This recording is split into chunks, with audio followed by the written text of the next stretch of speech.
L'ensemble des collègues sur différents thèmes. Bon, tout ça, ce sont des moments importants. Enfin, pour être en première ligne, on a de très bonnes relations, direction technique, très bonnes relations avec les élus de la Fédé. Je veux dire, ils sont à l'écoute de nos messages ils sont écoutés. Quand on veut faire passer des choses, on nous facilite grandement la démarche. Bon, si je prends comme exemple tout ce qui se passe sur les transformations de championnat de jeunes, on est écouté, les choses passent et c'est voté sans trop de difficultés. Voilà, après à nous sur le terrain de rendre les choses crédibles. Bon, là avec Alain, on suit de près les dossiers du championnat et Stan, on suit les dossiers du championnat U15 parce qu'on pense que c'est important. Voilà, il va y avoir des améliorations la saison prochaine sur le championnat U18. Voilà, tout ça c'est un tout. Et les messages qu'on essaie de faire passer, là, cette année ça va être la première, de regrouper les entraîneurs des U15 pour essayer de leur passer des messages. Moi je suis partisan, on a déjà parlé avec Mathieu Ivano, je ne sais pas s'il faut continuer à se battre, à vouloir regrouper les entraîneurs de National 3 et des divisions sur lesquelles on n'a pas beaucoup d'impact et beaucoup d'intérêt.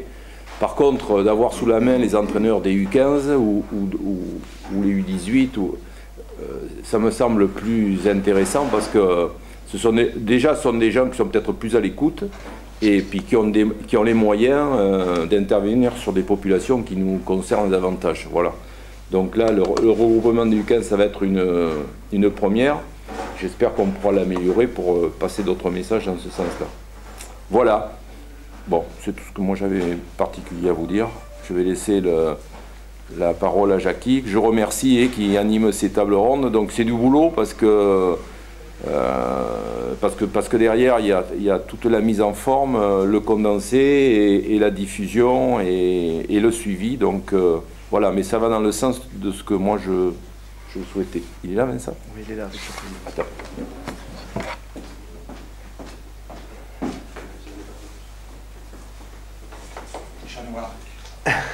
Le chat noir. Le chat Vincent. Bon, je vous présente pas Vincent, à l'ensemble des collègues. Je te remercie une nouvelle fois de nous consacrer un petit peu de temps. Patrick, je t'accueille n'importe quand, sauf les jours de match. Non, mais ça, assume tes responsabilités, ne te décharge pas. Hein. Bon. Et je vous présente le président, voilà, Martial Bellon. Bonjour à tous. Bienvenue. Que je remercie officiellement devant tout le monde de nous ouvrir les portes. Je leur disais qu'on était presque chez nous ici. Donc un grand merci de nous ouvrir les portes et d'être à notre écoute. Voilà. Et nous, on est derrière vous et on vous encourage de tout cœur. C'est une des maisons de la Fédé ici. Tous les 6 mois. Tous les 6 mois, vous êtes là. Pour des réunions l'hiver et pour des matchs l'été. Voilà. Vous êtes les bienvenus. Merci beaucoup. Bon, bonne non, j'ai un déjeuner à midi. Bonne réunion, bon travail. Bon courage à vous, bonne suite. Hein. Merci. À l'année prochaine. J'aurais pu rester debout, je reste debout d'habitude.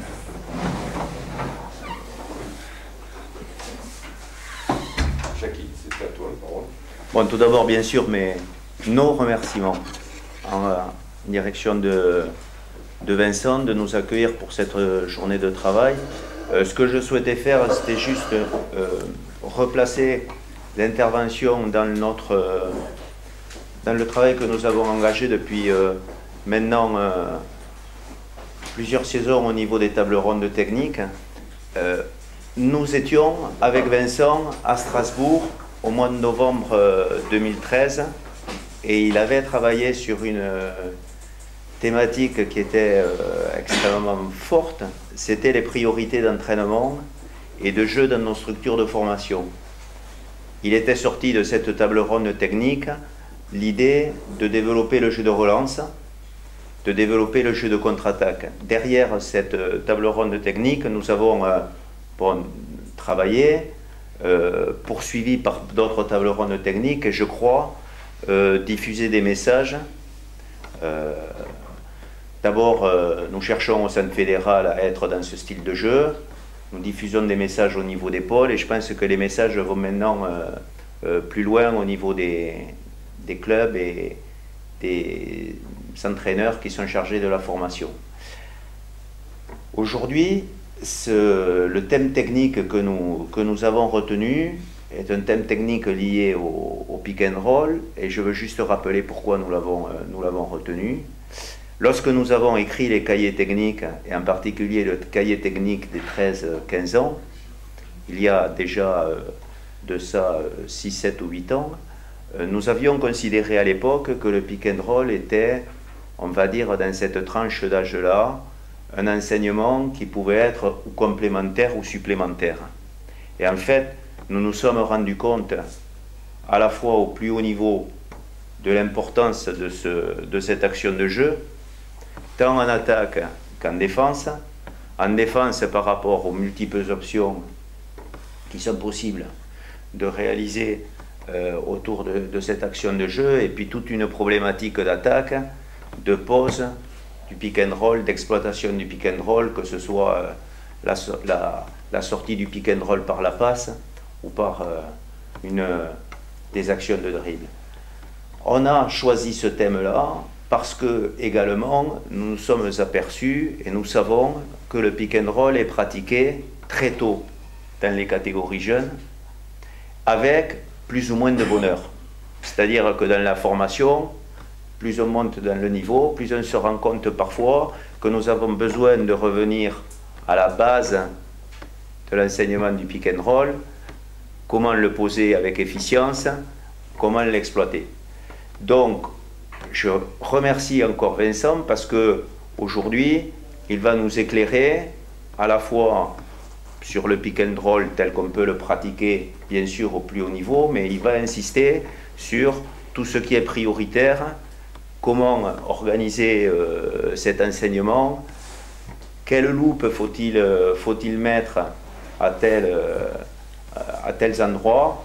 Voilà, donc derrière ça, Vincent, le but de l'exercice, c'est exactement comme nous l'avions fait en novembre 2013, c'est partir sur aussi une synthèse pour dégager des axes vraiment prioritaires pour mieux organiser et pour être plus efficace dans l'enseignement, on va dire chez les 13-15 ans, puis bien sûr chez les 15-18 ans, de cette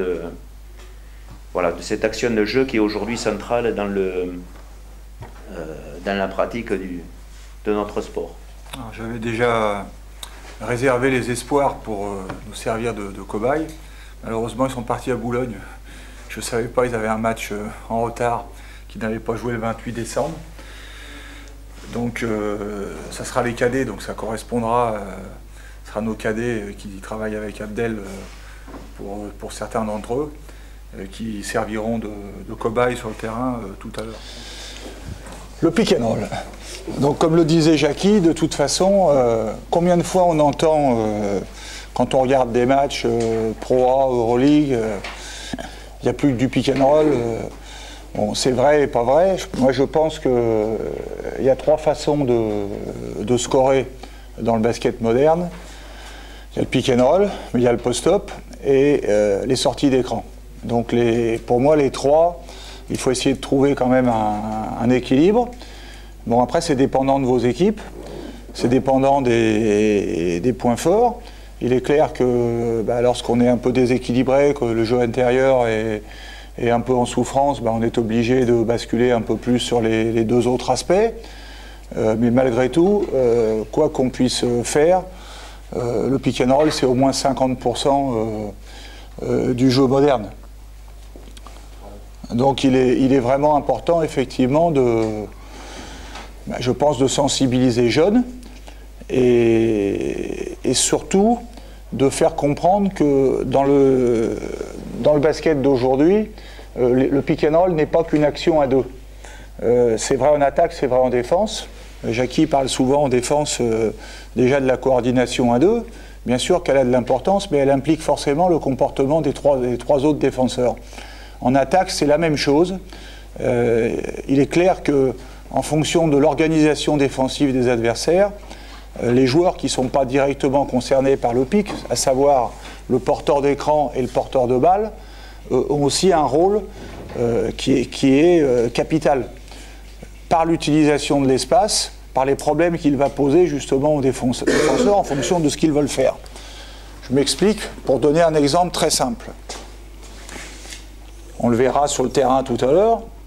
Vous prenez un middle avec par exemple un joueur ici, un joueur derrière, une équipe qui défend en protection. Ce qu'on rencontre beaucoup dans le basket international, où souvent les équipes ont des joueurs très grands, de très grande taille, ne sont pas capables de sortir, ils protègent. Bon. Vous voyez dans les comportements des joueurs, les jeunes en particulier, en même temps que le grand descend, celui-ci monte de façon systématique et stupide. Je dis bien stupide. Le bon comportement du joueur qui est derrière, c'est suivre son défenseur. L'aide défensive de ce défenseur-là, elle peut se faire vers le haut, Jean-Louis Borg par exemple, ou pour d'autres à plat, à hauteur. Le comportement de l'attaquant qui est derrière le pick and roll ne peut pas être le même. Si l'aide défensive se fait vers le haut, l'attaquant devra jouer dans cette ligne-là. C'est-à-dire que ça pourra aller du backdoor, si vraiment il y a une option, il y a vraiment un trou pour mettre un lay-up, ou rester au corner, mais en aucun cas monter. Où vous allez faciliter à la fois le fait de toucher, de bumper, ou simplement de masquer la passe au grand, et la reprise. Bon, ça c'est un exemple parmi d'autres, on va en voir d'autres, mais c'est fondamental dans l'utilisation du pick and roll. Bon, donc, ça c'est un exemple, mais c'est un exemple d'apprentissage de l'espace. C'est pour moi aujourd'hui la clé de l'efficacité dans le basket moderne. Voilà. Les réseaux défensifs, les organisations défensives, l'activité défensive est à un tel niveau aujourd'hui d'efficacité, on voit que ça monte de plus en plus, les joueurs sont de plus en plus grands, sont de plus en plus ils ont des envergures qui sont incroyables, ils vont de plus en plus vite, les temps de réaction sont plus courts. Si on n'est pas précis dans l'utilisation de l'espace, très vite on ne peut pas jouer. Vous en avez eu une démonstration hier, de notre part malheureusement, mais pour d'autres raisons, pour des raisons à mon sens qui sont d'abord mentales, mais globalement, c'est ce que je constate, que ce soit dans le basket de club ou le basket de nation, ça monte de plus en plus. Et donc on est de plus en plus confronté à ces problématiques d'espace. Si vous n'êtes pas rigoureux, discipliné sur ces apprentissages-là, très vite, on va en échec. Bon, un autre exemple qu'on va voir aussi, hein, parce qu'en fait on va voir à la fois les pick and roll middle, les pick and roll côté, et surtout ce qui me tient à cœur sur les pics. Nous par exemple on a un système principal de pick and roll middle, et notre objet à chaque fois qu'on joue un adversaire, c'est de repérer quel type de défense peut être proposé et d'adapter le spacing, la mobilité en fonction de ça. Et donc ça je vais vous le montrer, on l'appelle loop tête. Et donc là je vous ai montré par exemple ce que j'appelle la défense-protection, mais si sur le même système l'adversaire sort, on adapte notre mobilité. Et notre mobilité là-dessus, c'est le joueur qui est en bas, release, parce que si ça sort ici, on a deux objectifs, c'est d'utiliser le temps de retard de l'intérieur pour avoir un jeu de passe qui soit rapide. On ne cherche pas de façon systématique le porteur d'écran. Parce que souvent, lorsque l'équipe en face, on part du principe que l'équipe en face est bien organisée, il y a ce qu'on appelle un safety, c'est-à-dire quelqu'un qui va prendre en charge cette descente, mais malgré tout, le fait que le grand soit sorti, ça occasionne un retard défensif. Et donc on essaye de l'exploiter. Et le meilleur moyen de l'exploiter, c'est de passer la balle en avant du show-up. Voilà. C'est souvent mieux que derrière, mais malgré tout, on fait aussi derrière, mais on doit continuer. Mais quand on passe la balle en avance, il faut créer des problèmes au safety. Le safety, c'est souvent le défenseur de ce joueur-là. Donc dès que la balle va là, on va pouvoir s'écarter. Et là, il a un choix à faire. Souvent, qu'est-ce qui se passe? Ben, il est obligé de rentrer, et c'est l'autre à l'opposé qui est obligé de protéger momentanément. Ben, la passe qu'on cherche, c'est la skip à l'opposé. Et donc, en fait, c'est notre vitesse collective, notre capacité à se passer la balle vite, c'est-à-dire qu'on ne cherche pas à faire la différence sur une passe, on cherche à la faire sur 2, sur 3. Mais il faut encore que les joueurs soient dans les bons endroits. Si vous avez des mauvais comportements, par exemple, celui-là ne bouge pas quand la balle sort ici, ou celui-là reste, vous voyez parfois des matchs, où bien qu'ayant donné la consigne, ce mec-là, lui, il est en train de se faire étrangler par la mini-trappe, c'est une mini-trappe, et celui-là, il reste tranquille en disant « je suis tout seul ». Au lieu de monter, là on s'en fout qu'il soit en position de tir. C'est pas ça qui nous intéresse. Ce qui nous intéresse, c'est la libération de la balle pour battre le retard défensif du grand. Et donc ça demande de la mobilité. De la même façon, si la balle, donc il y a une mini-trappe ici, devait sortir derrière, lui il va descendre. Donc au départ, a priori, là il n'y a pas grand-chose qui se passe. Et bien en même temps que lui rentre, ce qu'on préconise sur ces situations-là, c'est de flasher et de venir derrière. Et toujours pareil, pour utiliser, en fait, le fait que le safety soit en retard. Si les deux joueurs restent à l'opposé, et on a suffisamment, avec Jackie, été confrontés à cette problématique-là, vous prenez des équipes comme l'Espagne, le b.a.-ba de leur principe de défense, mais c'est le nôtre aussi aujourd'hui, c'est que le dernier défenseur s'occupe des deux derniers. Si la balle va derrière et que vous avez les deux mecs ici qui restent tranquillement, même large, c'est très facile de prendre en charge ici, et le dernier défenseur, vous le mettez comme ça. Et quand la balle va arriver là, il va prendre là, et après l'autre va prendre la deuxième. Et puis si la balle arrive ici, il fera le contraire. Et dans ce cas-là, vous êtes mort. Le seul moyen d'avoir des solutions qui soient claires, limpides, c'est d'éliminer ce défenseur-là. Comment vous l'éliminez? Par une coupe. Et cette coupe, elle n'est pas faite pour nécessairement recevoir la balle. Elle est faite pour mobiliser le défenseur et ouvrir la passe à l'opposé. Donc à chaque fois, on va nettement au-delà de l'utilisation simple du pick and roll. Le pick and roll, il doit être au service de l'action collective. Et après, à chaque fois, ça dépend de ce qui est proposé en termes de défense. Est-ce que c'est une défense qui protège en deçà? Est-ce que c'est une défense à plat? Est-ce que c'est une défense qui sort? Est-ce que c'est sticker et passer dessous? Auquel cas, on va refaire. Mais on doit être organisé pour qu'à chaque fois, on ait une utilisation la plus rationnelle possible de l'espace. Voilà, le pick and roll doit nous donner un temps d'avance. Et ce temps d'avance, charge à nous de l'exploiter pour trouver la solution qui soit la meilleure, quoi. Voilà, tout simplement. Donc on va très vite aller sur le terrain. On va voir également donc toutes les situations, la même chose, sur side pick and roll, okay, sur ce qu'on appelle le pick and pop, avec 3 joueurs à l'opposé. Donc on verra ces situations-là et on verra là aussi que on ne peut pas jouer toujours pareil. Et souvent, les joueurs, quand ils jouent cette situation-là, okay, ils sont obnubilés, par exemple, par cette passe-là, la relation à 2. Bon, ça, pour moi, c'est le premier niveau. Mais ça, c'est très dépendant de ce qui se passe.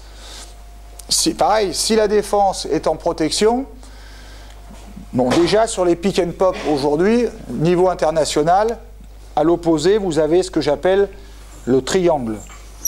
C'est-à-dire que les équipes sont organisées, pareil, safety, hop, hop. Et donc, même si vous faites une passe rapide au grand, la prise en charge, elle est assurée presque à 100%. C'est-à-dire que le mec ne va pas marquer un lay-up. Hein. Même si là, ils sont sortis, derrière, il y a du monde. Donc, il faut être beaucoup plus subtil que simplement avoir cette relation à 2. Et en fonction, pareil, du niveau de défense ici, s'adapter. Donc à nouveau, si on a protection, déjà, il y a pause de l'écran. Là, je pense que c'est important pour les catégories de jeunes. Voilà, on s'aperçoit que les écrans ne sont pas toujours bien posés. Moi, qu'est-ce que j'enseigne sur l'écran? Déjà, la chose qui me paraît la plus importante, c'est arrêt alternatif. Voilà, quand on va poser l'écran, quand on part dessous le cercle, les 2 premiers tiers de la course, c'est le plus rapide possible. On ne voit pas toujours hein, avec Traoré et Fofana, mais malgré tout, c'est ce qu'on souhaite. Donc ça, c'est important. Vraiment, les 2 premiers tiers, la vitesse de course est très importante. Par contre, le dernier tiers, c'est l'ajustement du pic. Enfin, le dernier tiers ou les 10 derniers pourcents, quoi. Le plus tard possible, c'est le mieux, c'est en fonction de la qualité du joueur. Mais ce qui est clair, c'est qu'avec un arrêt alternatif, vous êtes plus dans l'équilibre, c'est comme pour tirer. Hein. L'arrêt simultané, pour shooter, ça va plus vite. L'arrêt alternatif, on est mieux équilibré. Et comme là, l'équilibre est important, moi, je conseille l'arrêt alternatif sur la pose d'écran. La deuxième chose, Nicolas, lève-toi, j'ai tout utilisé, c'est que le défenseur du porteur, là, il défend, je viens poser un écran, mon objectif, c'est d'entourer son épaule. Voilà, c'est d'encadrer les appuis, donc en respectant la règle, hein, un peu plus que la largeur d'épaule, mais pas les mecs qui sont en girafe, ça c'est pas bon, parce que déjà c'est pas autorisé, premièrement, et puis de toute façon, si vous êtes en girafe, au niveau de la capacité à repartir, ça va être compliqué, mais quand même une bonne largeur, et surtout entourer l'épaule. Ça c'est très important. Si vous faites ce travail-là, déjà, en posant les pieds, merci Nicolas, tu peux rester là si tu veux. C'est un bon écran, et ça c'est important. Je suis presque en toutes circonstances contre l'écran slippé. Voilà, c'est une mode aujourd'hui, surtout pour les catch shooters, parce qu'ils ont l'impression de pouvoir être ouverts en toutes circonstances, mais c'est dépendant de la défense adverse. Si on est sûr que la défense adverse va sortir, bien sûr que l'écran slippé est intéressant. Mais à haut niveau, les mecs sont moins cons que ça, et lorsque vous êtes déjà barré, la plupart du temps, ils font semblant de rester, ils sont déjà repartis. Donc il est même préférable dans ces situations à 2, de quand même porter l'écran et après d'ouvrir vite.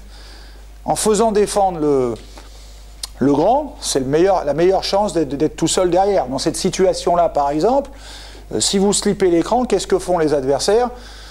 Souvent ce qu'on appelle nous le fake show, c'est-à-dire qu'ils font semblant de faire le show, mais en fait ils essayent de rester en 1 contre 1, et de toute façon en sachant que le mec là, même s'il s'enfonce, il va vers la défense. D'accord avec ça? Bon, ben nous sur les défenses par exemple, comme celle-ci, donc en fake show ou en protection, le cœur de notre travail, on ignore ce mec-là. On sait qu'il y a un mec qui est là pour protéger éventuellement une plongée.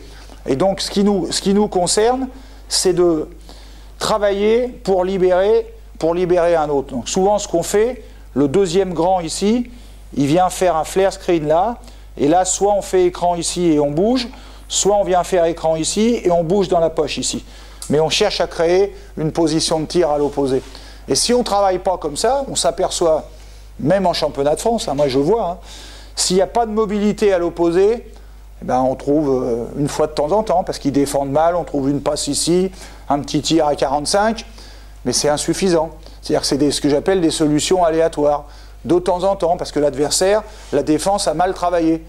Nous, ce qu'on essaye d'obtenir, c'est que même lorsque la défense fait ce qu'elle a à faire, il reste des solutions. Et donc pour ça, il faut une participation des 5 joueurs, ce que je disais tout à l'heure. À l'inverse, si sur ces situations-là, vous avez un show qui est très fort, donc avec le safety ici, le joueur qui est là, ben là nos principes c'est venir se montrer ici, donc ouvrir, là, et si la balle sort ici, bouger dans le dos, opposé, ok, toujours pour essayer de combattre le triangle, parce qu'on sait que si la balle sort ici, lui va venir, et que si on part dans le dos, bah, probablement lui va être obligé de venir, lui va avoir couvert ici, et donc à l'opposé, on aura un tir ouvert. Dans la solution la moins intéressante, c'est-à-dire que si les rotations ici sont loupées, on peut avoir du jeu intérieur, parce que quand la balle vient ici, lui va flasher ici, lui vient dans le dos, l'un des deux peut être ouvert sur du jeu intérieur. Mais comme on considère qu'en face il y a une bonne défense, ces 2 positions-là vont certainement être couvertes, mais au moins on aura à l'opposé un tir à 3 points qui sera ouvert. Donc à chaque fois, il faut qu'on puisse proposer, en fonction du système, quelque chose qui nous intéresse. On continue sur ce principe-là, de pick and pop, et l'adversaire nous pousse vers l'extérieur, ne nous donne pas le milieu. Donc premier principe, inversion de l'écran. On inverse, ça veut dire quoi? Ça veut dire que la zone d'ouverture, au lieu d'être vers la ligne de fond, elle va être vers le lancer franc. Voir si c'est Boris Diaw derrière. Parce que lui, il n'aime pas recevoir dans le trafic, il aime recevoir face au jeu. Mais c'est quand même une exception.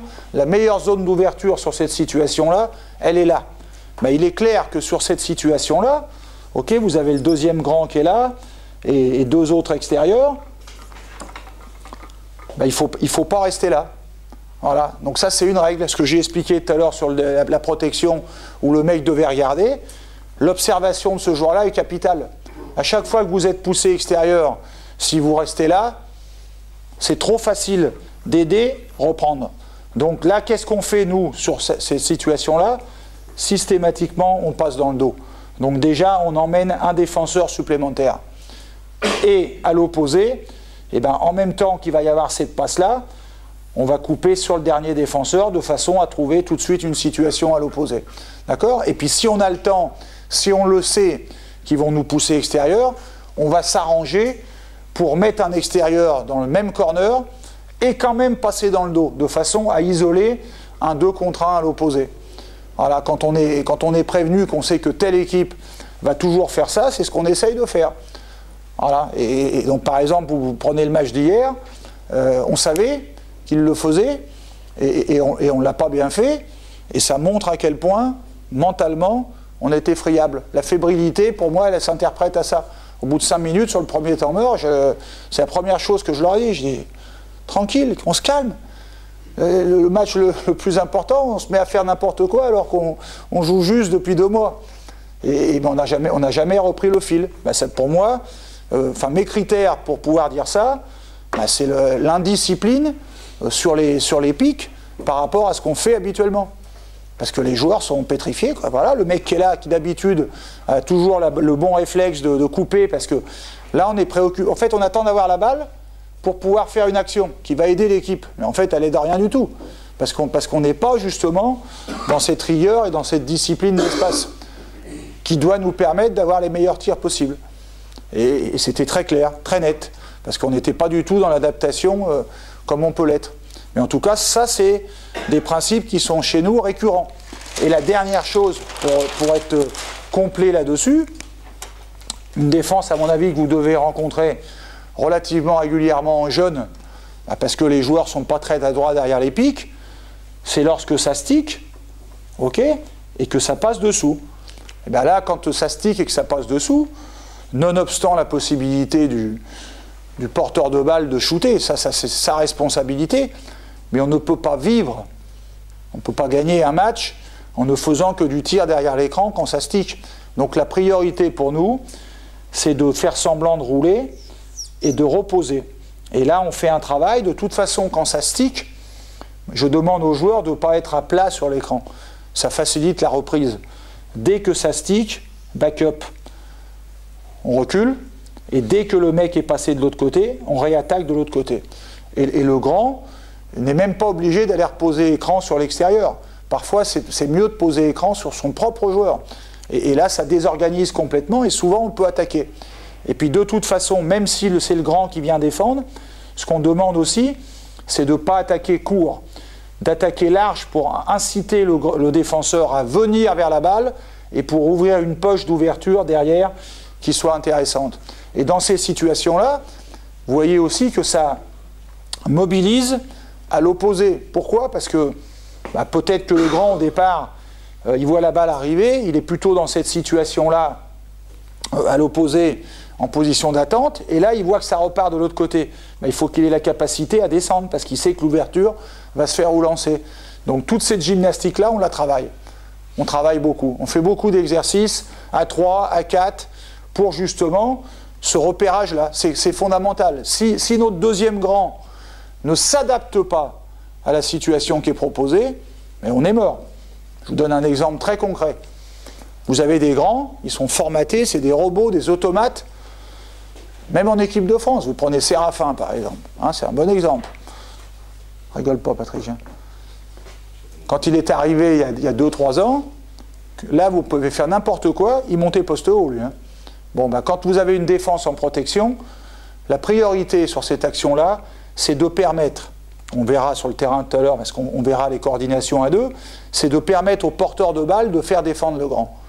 Quand la défense est en protection, il y a plusieurs étapes à respecter. La plus importante, c'est la pose de l'écran. La pose de l'écran est toujours importante, mais elle est capitale contre une défense en protection. Pourquoi? Parce que quand on fait défense en protection, qu'est-ce que l'adversaire cherche? Il cherche à ne pas faire défendre son grand. Voilà, son grand, il fait 2,15 m, il n'avance pas, il n'a pas de jambes, donc on le met 1 mètre en dessous de l'écran, et hop, il a juste à reculer un petit peu. Et l'objectif, c'est bien sûr qu'il puisse revenir sur son joueur le plus vite possible. Donc il faut respecter les étapes. La première, c'est éliminer le défenseur du porteur. Et une fois que c'est fait, c'est au porteur de balle de faire défendre. Et comment est-ce qu'il le fait? Ben, il observe ce que fait le grand. Si le grand veut tout de suite rentrer, il va attaquer l'épaule extérieure. Mais pour attaquer l'épaule extérieure, ça sous-entend qu'il n'y ait personne là. Donc quand j'avais mon Séraphin qui montait poste haut, ça ne marchait pas bien. Donc quand on a une défense en protection, il ne faut surtout pas que le grand il monte. Voilà, ça c'est capital. Donc c'est à nouveau de la discipline et de la compréhension. C'est-à-dire que même les joueurs qui sont à l'opposé, ils ont l'obligation de comprendre ce qui se passe. S'ils ne comprennent pas, on ne peut pas jouer. Si on répond toujours de la même façon à des problèmes différents, on est une petite équipe. Donc à chaque problème, il faut que les joueurs, collectivement, répondent. Et là, en l'occurrence, quand il y a protection ici, la meilleure solution, c'est ça. C'est là, se battre avec son joueur, de façon à le mobiliser, mais sans encombrer l'espace dont le meneur a besoin pour faire défendre le grand. Voilà. Peut-être que le grand, naturellement, il va défendre, mais souvent, il a plutôt envie de reprendre, parce que c'est ce qu'on lui a donné comme consigne. Contre qui c'est intéressant une défense en protection? Contre des meneurs qui ne sont pas agressifs. Voilà, parce que s'ils ne sont pas agressifs, naturellement, ils vont avoir tendance à s'écarter. Alors que lorsque le grand commence à rentrer, il faut lui attaquer la gueule. Mais le meneur qui n'est pas agressif, il ne le fait pas. Si tu joues sur un meneur agressif, il ne faut pas défendre en protection. Parce que c'est sûr qu'il va l'exploiter très bien. Moi, j'ai un joueur qui joue très bien ça chez nous, c'est Paul Lacombe. Paul Lacombe, tu défends en protection, il est très fort dans l'hésitation. Par contre, Paul Lacombe, tu défends en show-up, c'est beaucoup plus compliqué et beaucoup moins à l'aise. Donc c'est marrant de voir les différences entre les joueurs. Donc là, vous voyez, sur un side, on a 4 ou 5 façons d'exploiter la même situation de base. Voilà. Et pas seulement, ça ne concerne pas seulement ces 2 joueurs-là, ça concerne aussi les 3 autres. Donc d'où l'importance de reconnaître, de répéter toutes les situations. Sur le middle, c'est pareil. Sur le middle, c'est pareil. Donc avant un match, comment est-ce qu'on fait pour... Très honnêtement, en championnat de France, c'est rare de rencontrer beaucoup de défenses en même temps. Donc souvent, on sait, voilà, telle équipe défend comme ça, telle équipe défend comme ça. Au niveau européen, on est souvent confronté au cours d'un même match à plusieurs défenses. Voilà, plusieurs défenses, c'est très souvent. Donc on ne peut pas donner toutes les consignes avant aux joueurs. D'où l'importance de la répétition tout au long de l'année, de façon à ne pas être démuni par rapport aux problèmes posés. Alors on est obligé de... Parfois c'est 2, 3, voire 4 défenses au cours d'un même match. Les équipes commencent en protection, elles switchent derrière, elles vont finir en show-up, elles s'adaptent.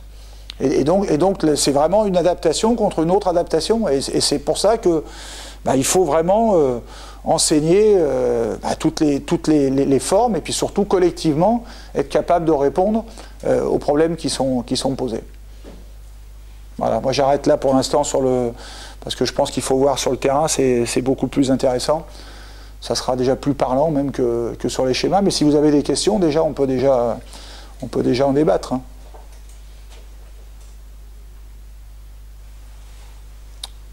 Moi Vincent, j'avais préparé 2-3 interrogations, peut-être que tu vas y répondre aussi sur le terrain.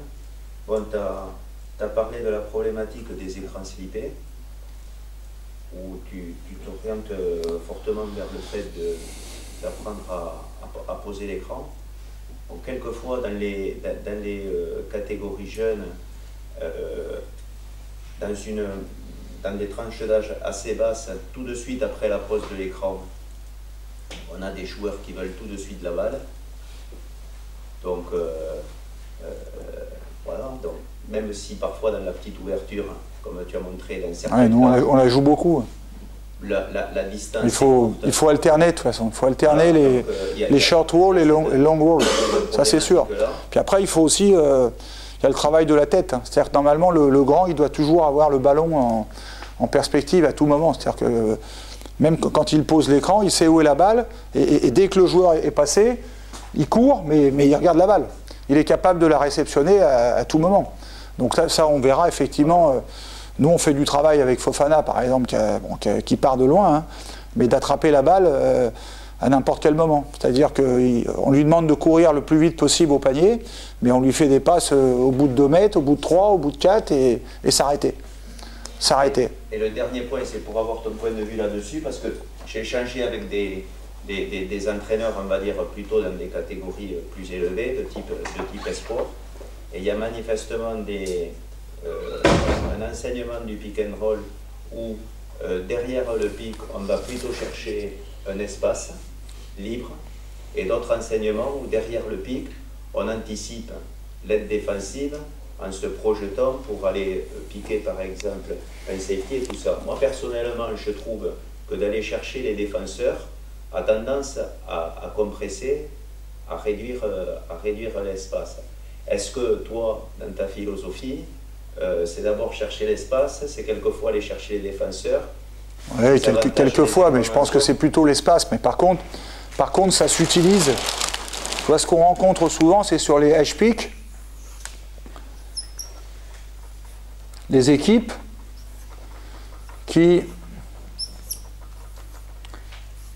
aident très fort avec ce joueur-là, là, par exemple. Bon, ben nous, sur cette situation-là, on a 2 façons de faire. Soit en même temps qu'il y a la descente, on part dans le dos, ou quand on a un catch shooter, toi, si on a Matt Howard, on fait ça. Il part, on passe pas derrière. Parce que, en fait, pourquoi ils font ça? Bon, moi, je défends comme ça, hein. Nicolas, il le sait, mais sauf qu'on essaye de le faire avant le lancer franc. Mais il y a des équipes, là, hier, par exemple, ils t'arrêtent ici. Passer dans le dos, monter. Et si on a un catch shooter, c'est lui qui joue backdoor. Et là, on joue ici. On a marqué un panier à 3 points hier, mais on aurait dû l'utiliser 10 fois. Mais bon, ça, c'est un autre problème. Mais donc, c'est plutôt l'utilisation de leur principe défensif sur de l'espace. Sur de l'espace. Voilà. Mais bon, après, je dis pas... Ça peut être intéressant aussi. Inverser un écran, c'est intéressant aussi. Hein. Mais moi, je suis plutôt sur l'utilisation de l'espace. Voilà. J'avais une question sur tout ce qui est inversion d'écran, ce qui est une contestation de l'écran. Ouais. Tu as un peu tout à l'heure, avec la venue sur la ligne de fond de quelqu'un. Quid de l'espace libre pour le porteur de balle? Comment il peut générer l'agressivité, sachant qu'il y aura quelqu'un qui va revenir en couloir de jeu? Mais je ne fais pas ce choix-là. Voilà. Parce que c'est... Pour moi, le basket dribble est compliqué. Alors, de temps en temps, pourquoi pas. Mais si tu laisses, si tu veux, quand tu es poussé extérieur, si tu laisses les 3 mecs au large à l'opposé, c'est vraiment facile pour la défense. Nous, on voit, bon, nous on sort très dur sur les step-up côté quand le corner est libre. Je peux te dire qu'on fait comme ça. Quoi qu'il arrive, s'il y a un step-up ici, là, comme en NBA, très dur, c'est le 4 qui est safety, et on essaye d'être safety très haut, de façon à ce qu'il n'y ait même pas de petite ouverture. Quoi qu'il arrive, on prend la première et le dernier défenseur entre les deux. Ben, je peux te dire, quand tu mets de la pression là, ici, tu as intérêt effectivement à pouvoir passer. Hein. Donc ça, tu vas y arriver de temps en temps. Le fait d'amener un mec dans le dos, tu crées un surnombre à l'opposé, et c'est beaucoup plus rentable. Enfin, sur mon expérience, c'est beaucoup plus rentable. Alors, faut vraiment... Avec Tony, peut-être que ça se discute de temps en temps. Donc souvent, on a des situations alternatives, tu vois, où on va justement exploiter de différentes façons. Mais le plus rentable, mon expérience, le plus rentable, c'est d'amener du monde, si tu veux. C'est un peu comme la prise à 2. Tu vois, la prise à 2 par le fond, moi, ma règle, c'est d'amener 2 autres joueurs de ce côté-là, hein, et d'en avoir plus que 2 à l'opposé. Hein. Tu fais un 2 contre 1. Si tu laisses du monde à l'opposé, tu as un 3 contre 2, les défenseurs ont plus de chance. Hein. Ben là, c'est pareil. Donc là, il faut vraiment que tu sois sûr que tu vas pouvoir passer. Si tu sens que le grand est vraiment catastrophique, que tu vas pouvoir, pourquoi pas. Mais d'une façon, dans nos règles, on considère qu'on a quand même des chances de se faire arrêter. Et puis bon, nous, on n'a pas des meneurs qui transpercent si facilement, donc on vient dans le dos. Parce que ce qu'on veut privilégier, c'est petite ouverture ici. Parce que quand on la donne là, par contre, après, il y a beaucoup de relations possibles. Et puis des fois, quand le mec, il triche pas, on la récupère ici, et là, c'est pareil. La descente oblige à couvrir, et après, celle-là derrière fait très mal. Voilà. Mais je comprends ce que tu veux dire. Hein. C'est sûr que ça...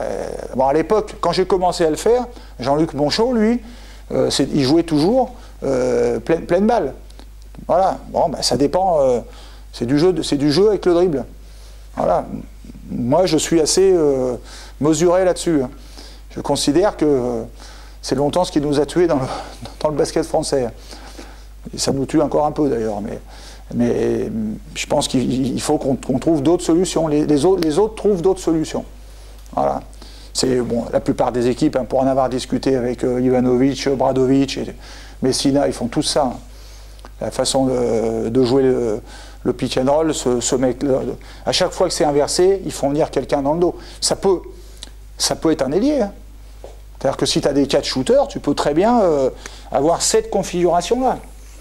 C'est-à-dire que sur la même situation, l'inversion, là, tu peux très bien avoir ton 4 qui va monter ici, mais tu fais couper quelqu'un derrière, de façon à avoir un spacing qui soit, et toujours en libération, ce qui fait que tu peux aussi exploiter, faire monter ton 4 là en espérant qu'il vienne couvrir là, et puis tu joues derrière, tu as un retard défensif que tu peux exploiter. Mais la façon de jouer les pick and roll au haut niveau européen aujourd'hui, c'est l'exploitation du retard défensif. Donc il faut le créer, et pour le créer, il faut que l'espace soit rationalisé pour... si tu laisses 3 mecs, je te dis, c'est pas... Si tu laisses un mec juste derrière, bon, c'est la vitesse de reprise qu'ils ont, et puis le gars va anticiper. C'est-à-dire qu'en même temps qu'il va à l'agressivité là, le joueur, le défenseur, il va pas être là, et dans la passe venir. En même temps que il va être là. Donc déjà, tu ne vas pas pouvoir donner celle-là, donc tu vas être emmerdé. Donc qu'est-ce que tu vas faire? Tu vas passer derrière, et hop, là, il va déjà être là. Et tout s'annule. Donc il faut essayer de clarifier les situations. Voilà. Et plus, en minime peut-être un peu moins, en cadet un peu plus, en junior, et puis à très haut niveau, c'est incroyable. C'est-à-dire que les fermetures d'espace, les volumes, puis c'est de pire en pire. Quoi. Le terrain, il ne s'agrandit pas. Et les mecs, ils sont de plus en plus rapides. Nous, on a tous vécu, tous les trois, là, à Londres. Les Américains, le premier match, il y a des fois, on a fait des trucs où on jouait juste. Hein. On était aux bons endroits et tout ça. Ils revenaient quand même. Là, tu te dis, mais qu'est-ce que c'est? C'est pas possible. C'était des avions de chasse. Ils passaient devant, ils avaient un courant d'air presque. Et Kevin Durant et... Comment il s'appelait, Iguodala à New York, là. Il avait presque attrapé le rhume tellement il est... C'est incroyable. Mais c'est la tendance aujourd'hui. C'est-à-dire que même nous, à notre niveau, hein, vous aussi, vous voyez tous, des mecs, le basket est en train de changer d'année en année, quoi. Et donc, je pense que ça devient de plus en plus indispensable. Ou alors tu tombes dans les réseaux défensifs, tu vis d'expédients, d'exploits, alors qu'il faut arriver à créer des situations qui ne soient pas des exploits. Voilà. Il faut que les défenseurs aient des choix qui les engagent et qui les punissent. À un moment donné, voilà, ils vont se retrouver sur des situations de 2 contre 1. Quand on joue un peu n'importe comment, on est souvent sur des situations de 3 contre 2, sur des espaces réduits. On ne gagne pas souvent. À 2 contre 1, c'est déjà quand même... tu augmentes le pourcentage. Quel type de traitement tu apportes au changement défensif? Alors en début de possession et à la fin de possession.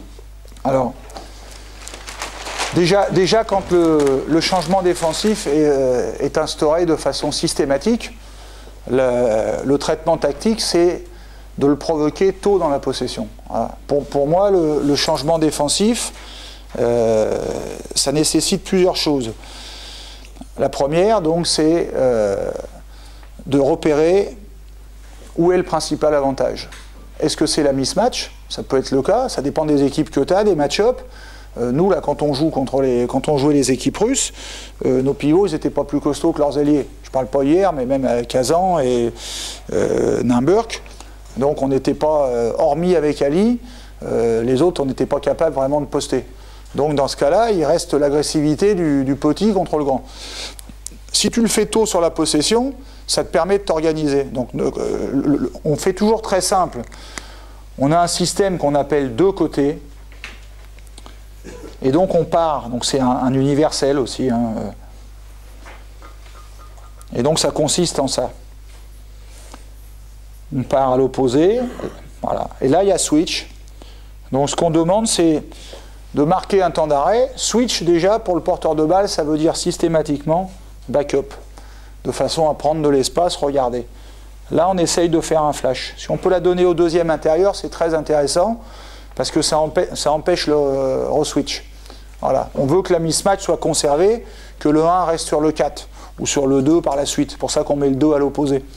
Et là, si on ne donne pas la balle ici, le meneur, il chasse le 4, il revient vers l'axe, le 5 monte à elbow, on plonge et on sort. Et après, on joue autour de la mismatch. Donc c'est pour ça qu'il faut du temps. Parce que si tu fais ça au dernier moment, tu n'as pas le temps. Le meilleur moyen de bien attaquer les switches, c'est de ne pas paniquer. De faire comme si tu n'avais pas vu, mais en fait tu as vu et tu ne leur permets pas de se réadapter. Et donc il faut avoir le temps pour amener la balle en situation favorable. Puis après il faut jouer autour. Et jouer autour, ça ne veut pas dire que trouver le joueur en question. Tu vois, par exemple, si sur cette situation-là, tu la donnes ici, et là donc le mec passe devant, et lui il est vraiment derrière en aide, être capable de faire cette transversale, et lui, il faut qu'il soit agressif dans le tir, dans le drive. Par exemple, quand lui va reprendre peut-être un drive baseline, enfin, il y a des actions d'agressivité à entreprendre, mais qui sont amenées par le déséquilibre induit par le changement défensif. Donc on essaye de faire ça. Ça, c'est ce qui, je dirais, est le plus simple, parce que tu as du temps. La vraie problématique, effectivement, c'est lorsque le switch il intervient tard. Voilà. Donc là, on est sur des choses plus simples, mais c'est intéressant comme question parce que ça fait un mois. Juste, pardon, par rapport à la formation, moi je trouve que ce que tu montres, c'est-à-dire un switch défensif, backup dribble, bon, ça, je pense qu'il faut travailler ça. Ouais, parce que on a du mal à l'obtenir. Hein. Switch défensif, souvent c'est au dribble vers l'avant qu'il y a de plus en plus de difficultés parce que les switches sont très agressifs. Tu prends les meneurs. Ouais. Ou dribble arrêté. Les meneurs de haut niveau comme Diamantidis et tout, c'est toujours évident. Diamantidis, ce switch, il est 2 mètres derrière la ligne à 3 points. Moi, il a fallu que je me batte avec Antoine pour l'obtenir. Il n'arrivait pas à le faire. Et nous, là, ça fait un mois qu'on travaille là-dessus. Bon, hormis cette élimination, on a fait 6 matchs contre des pays de l'Est. On a eu de la match-up tout le temps, des switches. Et donc, ça fait un mois qu'on s'entraîne. Je sens qu'on progresse un peu, malgré tout. On a progressé. Et donc, quand les switches interviennent tard, donc là, on veut de l'agressivité. Donc, on a travaillé des situations. Souvent, le passe-passe, on fait. Tu vois, si par exemple, je ne sais pas, voilà, là, il y a un 4, il y a une sortie d'écran, la balle arrive, switch. Bon, bah, lui, il va s'écarter. Là, il va venir un peu au milieu. Il va lui donner la balle. Et sur la passe retour, on va attaquer. D'accord ? Et donc, ce qu'on essaye maintenant on essaye que cette attaque, elle soit plus ou moins dans l'axe central.